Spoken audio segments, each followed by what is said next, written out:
अस्सलाम वालेकुम। कैसी हैं? उम्मीद करती हूँ आप ठीक होंगी और मुझे भी दुआओं में याद रख रही होंगी। एक सिस्टर ने मुझसे अपनी मार्कर स्टोरी शेयर करी थी मुझसे और बोला था कि मेरी नाम और आईडी को हाइड करना और मेरी स्टोरी को ज़रूर शेयर करना, इससे शायद लोगों को नसीहत मिलेगी। मेरी स्टोरी इंस्पिरिंग है।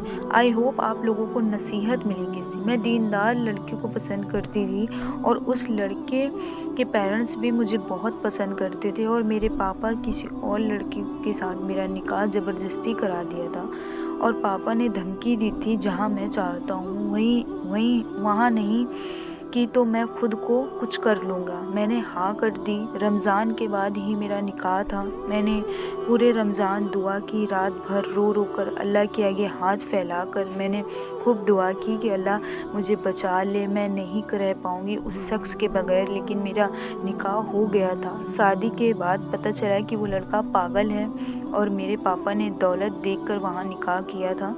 मैंने रात में ही उस लड़की के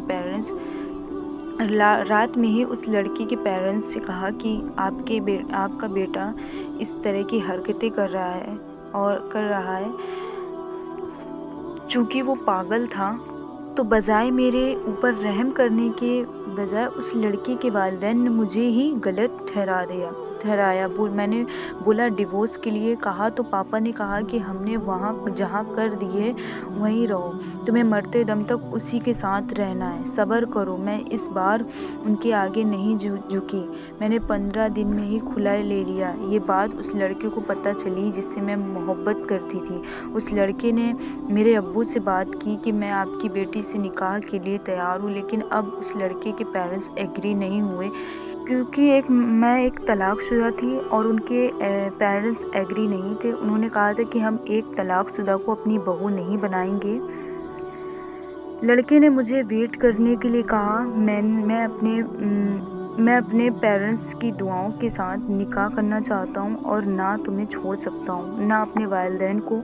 हमारा निकाह छुपाकर हुआ।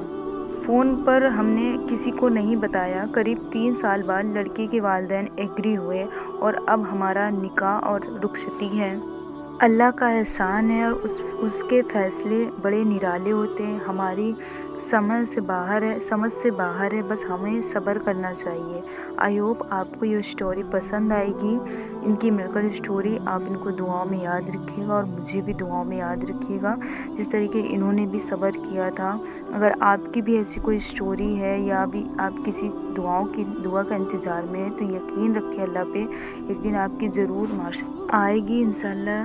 यकीन रखें जैसे इन बहन ने यकीन किया और मुझे शेयर करने के लिए बोला है कि आप अपने यूट्यूब में ज़रूर शेयर करना, इसलिए मैं शेयर कर रही हूँ ताकि आपको भी इनकी स्टोरी सुनकर हौसला मिले। आमीन सुमा आमीन।